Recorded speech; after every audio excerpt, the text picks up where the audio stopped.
ஸ்ரீ குருப்யோ நமஹ. இன்றைய இல்லம் தேடி இறைவனில் நாம் பார்க்க இருக்கும் திருத்தலம் சென்னைக்கு அருகிலே பூந்தமல்லி நகரத்தின் மையப்பகுதியிலே குடிகொண்டிருக்கும் தையல் நாயகி உடனுறை வைத்தீஸ்வரன் கோவிலின் சிறப்பு பற்றிதான் இன்று நாம் பார்க்க இருக்கிறோம். இந்த திருத்தலமானது செவ்வாய் தோஷ பரிகாரத்தலமாகும். அங்காரகன் என்று அழைக்கப்படும் செவ்வாய் பூமிகாரகன் ஆவார்.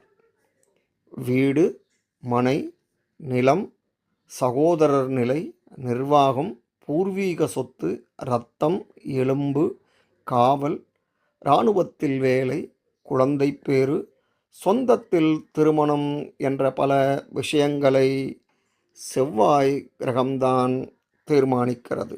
கோயிலின் உள்ளே சென்றவுடன் கொடிமரமும் அதற்கு அடுத்தாற்போல் ஒரு அழகிய மேடையில் சனி பகவானும் எழுந்தருளி இருக்கிறார். அவருக்கு நேரே கருவறைக்குள்ளே வைத்தியநாதர் தரிசனம் தருகிறார். கருவறையின் வலதுபுறத்தில் மோதகம் தாங்கிய விநாயகப் பெருமானும் இடதுபுறம் அங்காரகனின் சன்னதியும் அமைந்துள்ளது. இந்த பிரகாரத்தில் ஆதிசங்கரால் நிறுவப்பட்ட 3 சக்கரங்கள் உள்ளன. அவை ஸ்ரீ சக்கரம், ஸ்ரீ சுப்பிரமணிய சக்கரம், ஸ்ரீ சண்முக சக்கரமாகும். வடக்கு பிராகார வாசல் நோக்கி பானலிங்கம் உள்ளது. கர்ப்ப கிரகத்தின் வெளியில் பனை மரத்தின் கீழ் கல்லில் செவ்வாய் பாதமும் செதுக்கப்பட்டுள்ளது. செவ்வாய் தோஷம் உள்ளவர்களுக்கு இது ஒரு பரிகாரத் தலமாகும். செவ்வாய் தோஷம் உள்ளவர்கள் மற்றும் உடல்நல குறைபாடு உள்ளவர்கள் இங்கு வந்து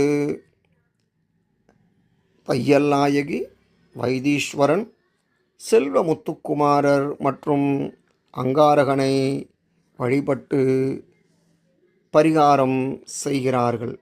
மாசி மாதம் 21ஆம் தேதி முதல் 25ஆம் தேதி வரை நடைபெறும் சூரிய பூஜையின் போது கதிரவனின் கதிர்கள் சிவலிங்கத்தின் மீது படுவது கண்கொள்ளா காட்சியாகும். உடல் நோயால் பிடிக்கப்பட்டவர்கள் அருள்மிகு தையல் நாயகி உடனுறை வைத்தீஸ்வரனையும் வழிபட்டு எல்லா